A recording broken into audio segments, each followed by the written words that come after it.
Okay, I might get a little bit of hate for this one. I don't think I was doing anything wrong with it, and it was still just being so freaking weird. I still think you'd be wasting your money even at such a low cost. Yeah, do you really need to be doing this like right now? You were sitting so comfortably on your chair. And now you've got to come up in here and act like I'm bothering you. Today we're going to be doing some deinfluencing. I'm going to be going through some plant and planty things that you might think you need. You've been like tempted to get because like the internet and Instagram says, oh my god, this is the cool best thing. I'm going to tell you, you don't need it. You don't need these plants and planty things in order to have a successful collection.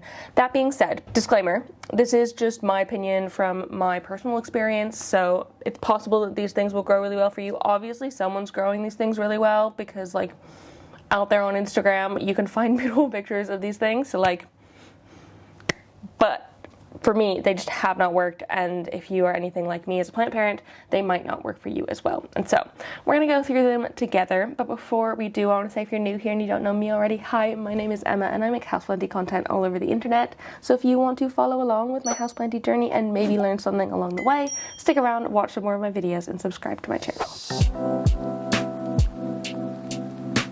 If you are not new here, welcome back. I really appreciate it. One more thing before we get into it properly, I want to say a huge thank you to today's video sponsor, Sansi. I will be talking about them a little bit more later in this video, but for now, let's get into these plants that you do not need. Or just like haven't grown well for me, I guess. Okay, number one. The raphidophora decursiva. In what world? Like, I kept seeing these like really big, beautiful ones. I've even seen big, beautiful raphidophora decursiva in person. And then I got not one, but two different plants, and both of them just sucked. They were just, like, they just did not grow really well at all. The first one I got, I don't know if it was just like a mid-cut and like the top cutting had been taken off, and so it just needed to like produce new growth and it never did, or what, but it just did not, literally didn't do anything. So I went and bought myself a second one to try and like see if I could get one that wasn't a middle cut and hope that that would solve the problem. Well, I mean, it kind of grew, but then it like started growing this like weird long runner. I tried to put it on a moss pole, and it was just not, it was not having it. It, like, instead of trying to grow onto the moss pole, it would just like grow across it. Like, it was trying to be a crawler, which I don't understand because everything I've ever heard about raphidophora decursivas is that they are climbers. And like, you see them in nature climbing up these big trees. They've got beautiful fenestrations. Everything is great. But it's just like, I don't know what I was doing that didn't allow that to happen, because I'm pretty sure that I was doing not everything right. I'm not a perfect plant parent, I know, but like, I don't think I was doing anything wrong with it, and it was still just being so freaking weird and dumb. Frankly, it was being dumb. So I'm so over it. I'm glad that I got rid of mine. I don't feel like I need a new one unless I were to buy like a really big, beautiful one. But to be honest, I don't have any space for a big one in my home anyway. So like, maybe it was just wishful thinking that I could make it happen. But you know, I don't think they're for me in the end. Another one that just did not grow how I expected was the monstera esqueleto. I tried a few different ones of these as well. I'm pretty sure I originally got a proper plant. And the thing with the esqueleto is like, you'll see these big, beautiful pictures of them online. They don't grow like that in my experience at all. Like, and I've heard from so many of like you guys as well that they basically just like pop out runners. Like, they barely grow leaves. They just keep growing these long runners that aren't producing leaves. And like, even if they're on a moss pole or something, if they're not on a moss pole, you're screwed. It needs to be on one. But even if it is on one, it still creates these long runners, and it doesn't necessarily produce those big, beautiful leaves that you're wanting from it. And like I said, I don't know if it's like like a user error or something. Maybe it is.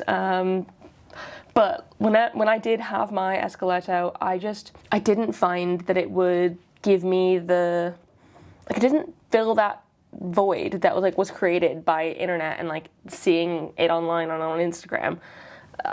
It just didn't give me the same thing. So, you know, it sucks a bit. Okay, I might get a little bit of hate for this one because I know that they are like mega popular, but I'm going to be brutally honest with this one. A lot of anthuriums I think are just not worth the hype. So I do like anthuriums. I have a couple really lovely ones which I like, but I think especially if you're not very experienced or you don't have an environment that's like very humid and could be like climate controlled, like getting a grow tent or something, because they tend to outgrow my cabinet very quickly, and then like what do I do with it? I find that they end up getting so crispy crunchy. Like you can see the crisp on my one back up there. I need to remove those leaves, to be honest. I haven't. I'll do it at some point, but like if you're not giving them the perfect environment, they're going to end up looking crispy crunchy. And also I found that they are so thirsty, so incredibly thirsty. And so if you're a lazy plant parent at all, like you're gonna need to be watering constantly. I've even got mine in semi-hydro and they are thirsty, and like especially when they're putting out a new leaf, I'm having to give them water all the freaking time, and that's not necessarily what I want to be doing. I don't want to be constantly having to, I mean, I suppose like I got into the wrong hobby for not wanting to like constantly be having to take care of things, but I just feel like with anthuriums, yes, there's definitely some that are great, and there's definitely some that I want. There's some that I'm going to continue having in my collection, and I will probably amass more, but I also feel like a lot of them look very similar to each other. I don't know if that's just me. I don't think so, but I feel like a lot of them look kind of exactly the same, and I wouldn't be able to tell the difference, especially a lot of the hybrid ones. So maybe don't, and especially because a lot of them are quite expensive too. So I feel like, at least in my opinion, you'd be better. Oh, sorry, didn't mean to do that. At least in my opinion, you'd be better off not spending the money, if that makes sense. I don't know.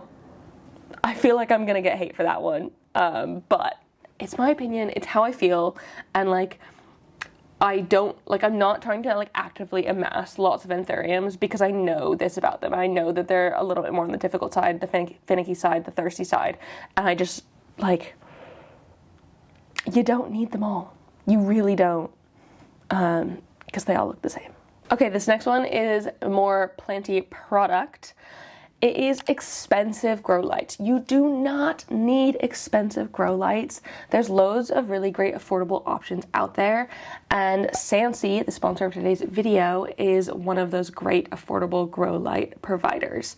I absolutely love my Scentsy grow lights. I've been using them for years now, and I find my plants really love them as well. One is above the IKEA cabinet, pointing up at the plants on top of it, which literally this space could not have plants on it if it did not have this grow light here, and the Scentsy bulb has been perfect for it. Also, I love with the bulbs that you can put them into sort of any lamp that you want, so you can get something a little bit more decorative, a little bit more stylish than a traditional like grow light setup, and pop it in like that so it doesn't look like out of place in your home. I've also got a lovely clamp light on the shelves above my bed, which is pointing at my philodendron and Thanksgiving cactus, and I swear my Thanksgiving cactus did not put out a single bit of growth for over a year when it wasn't in front of that grow light. And then as soon as I moved it in front of that grow light, it started putting out new growth left and right and has been growing so well for me.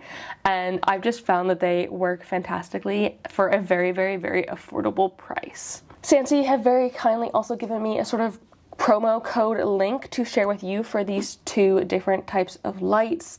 So I will pop the links down below in the description if you want to get them for a discount ahead of their Amazon Prime Day sales. So definitely worth checking them out and getting them while the promo code is active, which is only about a week. So thank you very much, Scentsy, for sponsoring this video. The next plant, I'm gonna do a whole genus here as well. Again, tradescantia. What? again, these are ones that I see so many big, beautiful things over on Instagram, like these big, bushy, trailing bushes, essentially. And whenever I have tried to grow them for myself, they grow in these like little spindly, stringy, ugly looking things that do not compare in the slightest to like what's going on Instagram. I swear it's like the Instagram versus reality thing. The reality is they do not grow like that. And I think it is just a common misconception with them as well, because I'm pretty sure tradescantia, as houseplants, they're advertised as trailing, but that is not their natural growth pattern. They're more sort of like a ground cover in gardens and outdoor settings. And so if they're just in a tiny pot and then hanging down, that's not going to be their preferred growth way. And so like they're just not going to grow. They're not going to grow into those big, beautiful, bushy, trailing things that you might want them to, or I might want them to. I feel like maybe if you popped one in a trough pot and you kind of let it crawl out and expand, it's possible to make it look nice. But I feel like it's just like, they're just not a houseplant. Maybe that's just the gist of it. Maybe they're just not a houseplant, not meant to be in a small pot that you like put on a shelf. Okay, this one actually makes me really, really sad because I wanted to love this plant so badly. But I found that they just do not, they just don't grow well. The alocasia melo.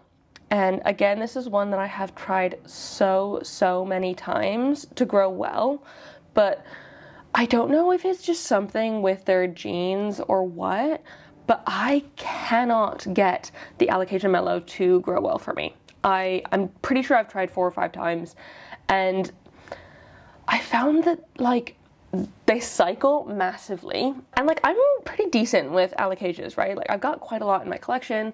I feel like I've like got the hang of them. With the melo, something just doesn't go right with it. I found that they yellow really easily. They like cycle loads. I haven't been able to get mine to size up at all, and like I've just had to I just had to try so many in hopes that like I might get one with genes that aren't terrible, and it's just not happened. So like maybe it's just one of those types of plants that is better hybridized, because I've heard really great things about the Maharani, which is a melo hybrid, and like the genes of that one are better while it's still got that like really cool rhino skin texture.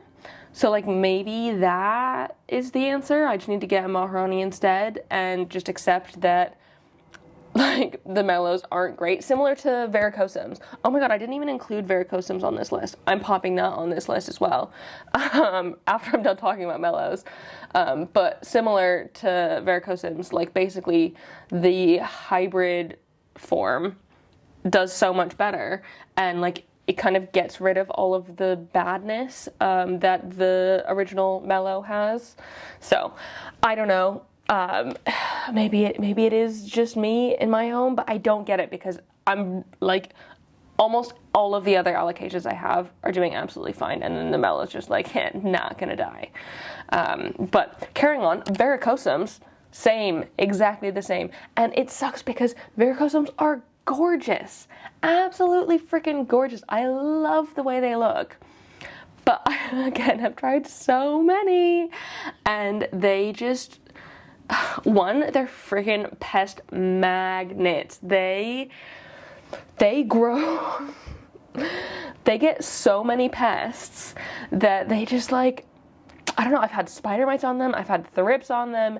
They just are constantly getting pests, and I feel like it might be because they're a bit more of a thinner leafed, they're more of a thinner leafed philodendron than some of the other ones, and so like they're really easy to get pests, and they've got the little hairy stems, which I think are really cute and pretty, but the like pests can get in there so easily, and they're really hard to get out.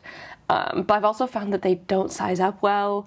I've tried them in semi-hydro, I've tried them in soil, I've tried different varieties of verrucosum because I think there's a few different types. Not a single one has given me success. Even the one I have right now, because I was like, okay, last chance, this is the last time I'm going to try it.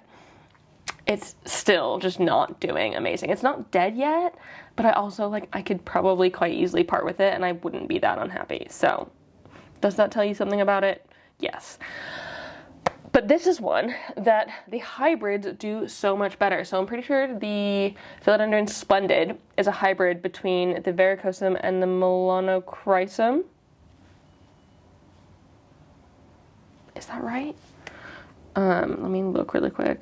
Yeah. The splendid is the verrucosum and the melanochrysum. The melanochrysum is the next plant on my list as well. But the splendid, it's taken all like the bad bits of both of those types of philodendrons, and like the hybridization process has kind of like canceled each other out and made a much more resilient plant. With the melanochrysum, again, this is one that I struggled with so much, and it sucks because it is they have such like big, beautiful, like heart-shaped, dark, lovely big leaves, which like right up my alley. It definitely seems like something that I would absolutely love, and I do, but I could not grow it for the life of me. And I tried popping it on a pole. I just could never get it to size up. In fact, they always sized down on me, even though they're growing up a pole. And again, I found them to be quite pest magnets. So it's just one of those things where it's just like, is it even worth having them non-hybridized? In my opinion, no. I would much rather have the splendid, which is in general a much stronger plant, and it kind of gives the best of both of them. It's not quite as like dark. I feel like it's more towards the verrucosum in coloration, but it is still a really gorgeous plant. And I would say if you're gonna get one of the three, get the hybrid, because it's going to be the like best, strongest plant. Okay, this next one is a substrate, which I was influenced to get, and it's freaking expensive as well, by so many people. So many people I know, especially my patrons, sorry patrons, have been banging on about fluval stratum and how amazing it is and how much success they've had with it. And like, it's great for alocasia corms, it's great for propagation, it's great for at the bottom of a no drainage container. Like, it's just the best thing on the face of the planet to so many plant parents. And I have not had any success with it whatsoever. And I was lucky enough to be able to do a bit of a trade. I traded some tree fern fiber, which I'd already bought, for some fluval, which someone I knew had, and we did a bit of a swap, so I didn't have to buy a whole bag for myself because I didn't want to like risk spending so much because it's so expensive. Like, what? How are y'all getting loads of it? Like, it's insane. I saw someone comparing it to caviar because they look, it's like little black balls which look like caviar, and it's just as freaking expensive as well. So I'm glad I didn't buy it for myself, but every time I've tried to do anything with it, it's just rotted. And I don't think I'm doing anything wrong. That being said, I must be, because I just don't understand how other people have had such success with it, and it's just been an absolute failure to me. But basically, my opinion is you don't need to be spending the money on this when there's so many other substrates that work so much better for much, much less money. So I said it. I know some people swear by it, but I'd say it's not worth it. It's just really not. This next one, you probably heard me talking about how much I dislike this plant. Even though it was like the biggest Instagram sensation in what, like 2020? The philodendron pink princess. This plant took Instagram by storm. It was like all over with these like big, beautiful pink plants. And then like the prices were insane. Luckily, they've gotten a lot lower since. But I have tried, I think, 3 or 4 different philodendron pink princesses, and you cannot get them to grow as well as they look on Instagram. I don't know how the people on Instagram are growing the philodendron pink princess in that way, but I have not like even seen one in real life, aside from maybe Claire's, which was really quite big and beautiful, but hers didn't have very much variegation. So like, I've just not seen one that's done nearly as well in person as I've seen online. Like, they just lose their variegation so easily, they grow extremely leggy, and they size down even on a moss pole. Those 3 things, if that's not enough to like de-influence you from getting one, it's just not worth it. And like, it's great that they're now so much cheaper and you can get them in pretty much any plant store. So like, if you really wanted to give one a go because they're not very expensive, you could try it, but I still think you'd be wasting your money even at such a low cost. So I don't know. I don't know how these like got so popular, because how did these people grow them in that way that I don't seem to see anybody else being able to do? I don't know. It's just a bit of a weird one. And I just don't feel like we don't need them. We just really don't need them. And then finally, I'm kind of going to group these two together because I kind of see them in the same vein. The philodendron code 69686 and the philodendron joepii. Joepii, however it's pronounced. The like really like skinny, loby philodendrons. While the leaves look really, really cool, like the leaves themselves look awesome, growing in person, they look so weird because they've got like long petioles, these like really skinny leaves that kind of go off in all the random directions.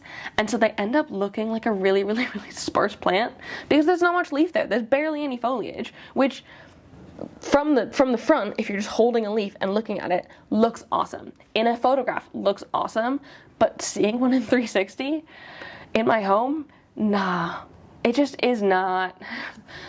I don't know. I just think they look really weird. They look really leggy, and I don't think it's a light issue because I definitely had some good light when I was growing both of these. They just don't grow well. And I know some people absolutely love the loby philodendrons, but I don't think, like, if I'm buying a plant, I'm probably buying it for the foliage, and if it barely has any foliage, is it even worth it? No. So, yeah, I don't know. I feel like I don't have that much more to say about them. Just, they looked weird, and they weren't worth it, in my opinion, at all. So there we go. Those are all of the plants I'm going to de-influence you from. Things that you definitely don't need in your collection. Again, like I said a few times before, this is just my opinion. If they've grown great for you, fantastic. I'm really happy for you. I'm pleased that they've done well for you. But I have heard so many more stories of them growing poorly than growing well. So if you're unsure about it, it's just better to not. And I feel like in general, it's better to just not follow Instagram trends at all. And while that's difficult to say, and there's definitely been some that I've been, like, obviously I've tried all of these plants here on this list and I was influenced to get them, but I'm going to de-influence you. It's not worth your time and effort and energy, in my opinion, to get these plants and try them. So thank you so much for listening to me rant and rave about all of these plants that you probably shouldn't get. Again, a huge thank you to Stancy for sponsoring this video. If you enjoyed this video, please give a thumbs up down below and leave a comment on like other houseplanty things you'd want me to talk about in the future. If you agree with me on this list, if you disagree with me on this list, let me know and we can have a discussion in the comments. Also, if you've got any other plants that you think deserve to be on this list, let me know and I could potentially make a part 2 of this and we could talk about more things that you definitely don't need. But yeah, subscribe for more and I will see you in the next one. Don't forget to keep growing. Bye!